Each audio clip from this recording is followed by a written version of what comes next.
Do you know how much money will be in your business bank account by the end of the year? No? Don't worry, in this video I'm going to show you how to use a financial planning template that's not overwhelming at all, and how you too have the confidence by the end of the year that you know what's in your bank account, how much money you can spend, how much money you can pay yourself, what your product margin is. Let's hop over to my screen and I'll show you that template. So let's take a look at the financial planning template, shall we?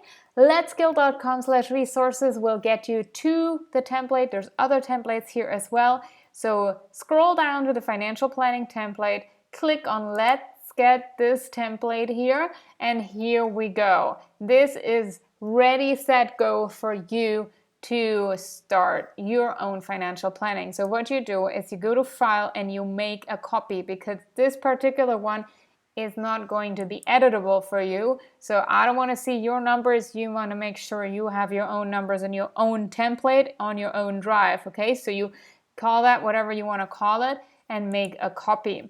Then you can go ahead and start editing this template. What is editable in this template is the white cells here. So here's a little agenda too. So if it's a white cell, you can edit it. If it's not white, don't edit it. It's all automated. So what we're starting to do here is we're entering in the number of units that we're selling, or the number of paying customers that we have per month.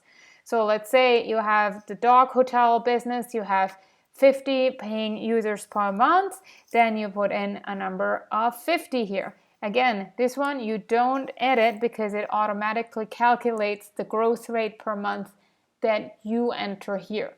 So because we're building scalable businesses, and this video and also the webinar, that is a free webinar that you can get access to at any given point in time by clicking on the button here, is all about building scalable businesses. That means every month we want to grow our business bigger and bigger and bigger. And if we just put a 10% growth rate per month in here, we start with 50 users, then we want to have 55 in the next month, 61, etc. And in month 6 here, we have 81 users, okay? So that is the growth rate that you fill in depending on how fast you want to grow your business.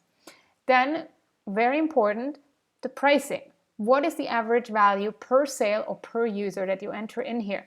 If it's a dog hotel and you charge $500 a month for boarding that dog, and that's your average value per sale, then you put in $500 here. If you have some people who come only for a day and others come for a weekend, you average that number in here for the sake of this template.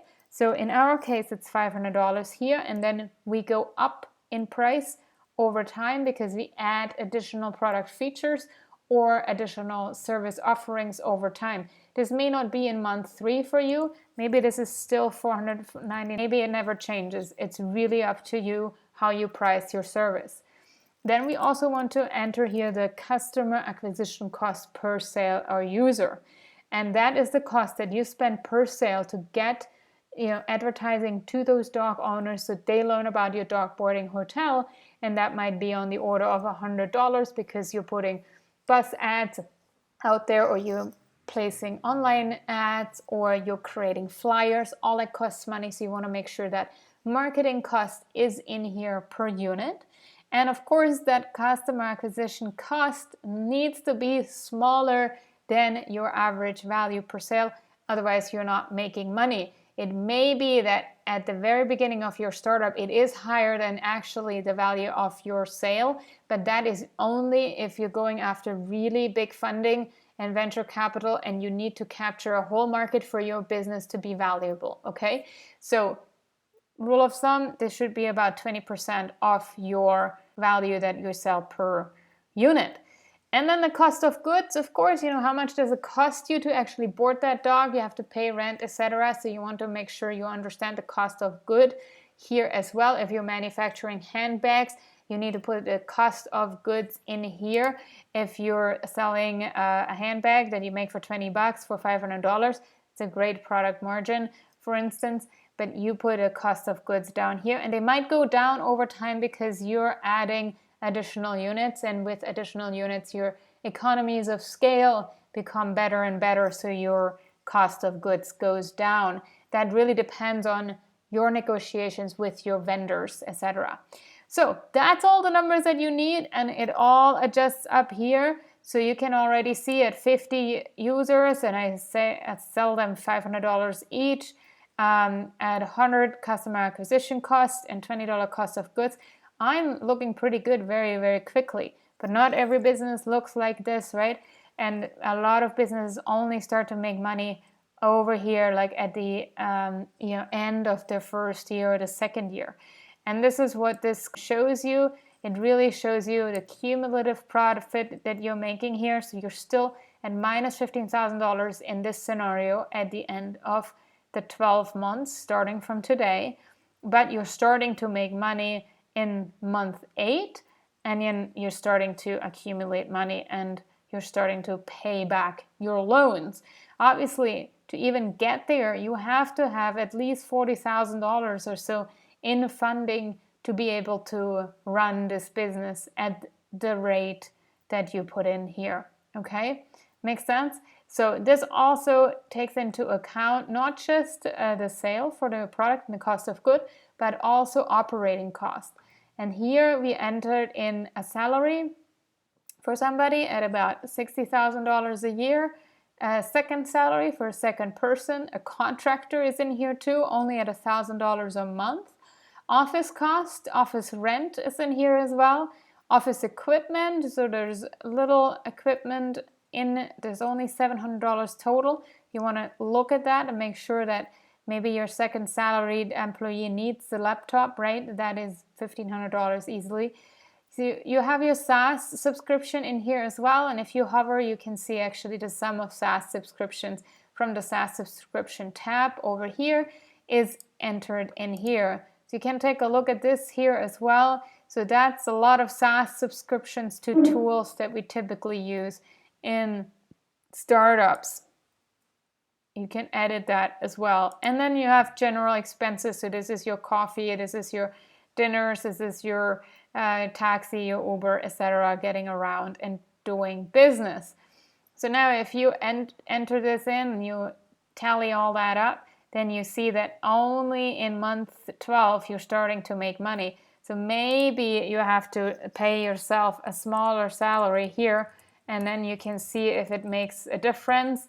It starts to make a difference, and then you can go to a salary of $5,000 a month in month 11, and you're starting to have black numbers or green numbers here in your books. So that's how this financial planning template works. If you don't have a second person yet, don't fill this in, and you see you're going to make money very quickly in month 3. So you only need very little money to actually get to that point. There might also be additional costs in the beginning to set up production, etc. So you want to make sure you add those in here, either in other expenses, or you calculate these in terms of your cost of good. This is a very high product margin. If you have a business like that, congratulations, that's huge. So your product margin is here cumulative already at $7,000 in the first month. That's very, very high. So typically something that you sell for $500, you would probably manufacture for about $250, and then you would add that in here across the board. And now you can see that you're not going to make money in the first 12 months. So I hope this template is helpful so that you get a sense of what can you afford in terms of your salary, what can you afford in terms of contractors, office rent, equipment, SaaS subscriptions, etc. And more importantly, what do you need to sell your product at to start to make money? Let's take a look at that. If it's $699, we're starting to actually make money here, and then maybe we start to have a positive in our books at the end of month 9. Okay, so all you do is you edit the cells that are white, the other ones you don't touch. And if you have additional expenses, you can always click here, say add a line above, and add in additional expenses. All right, so if you're interested in building companies, if you're interested in learning more about how you too can build a scalable business, join now, join our webinar. It's going to start soon. This is what it's going to look like. So you can hit secure my spot, enter your first name and email address, secure your spot, and boom, you're going to be in my webinar. And what you're going to learn during this free training class is how to confidently choose which business to start, how to build a minimum viable product in less than a weekend with the tools and resources that are available to you. We have an incredible template there that I'm going to give you access to. How to choose the right business model and brand values, very important for early stage startups. How to start marketing efforts without burning money. If you already have an idea and you started running Facebook ads or any kinds of ads on that, maybe you have that experience that you're burning money, you're not getting users. We're going to help you sort through that. How to build a team, also find a co-founder. We have co-founder checklists for you. And then finally, how and when to fundraise from friends, family, the bank, the crowd, or angel investors and venture capitalists. It's really important you understand that process and those stages and the steps so that you don't start to put energy into something that is not worthwhile. And you also want to make sure you have the financial template and have already filled that out so you know exactly what your business is going to look like in a year from now and how much funding you need for that business to get to that next step. So secure your spot now through the link here in this video, and then I'm going to see you on our webinar. Looking forward to seeing you, and I hope this was helpful.